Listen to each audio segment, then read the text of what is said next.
हा परतीचा प्रवास जीवाला त्रास,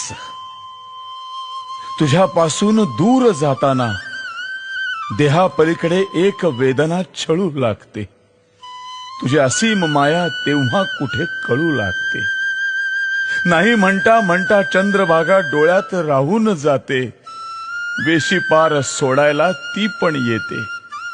हे असेच चालत राहील जन्मभरी या पंढरीच्या वाटेवरी, पंढरीच्या वाटेवरी।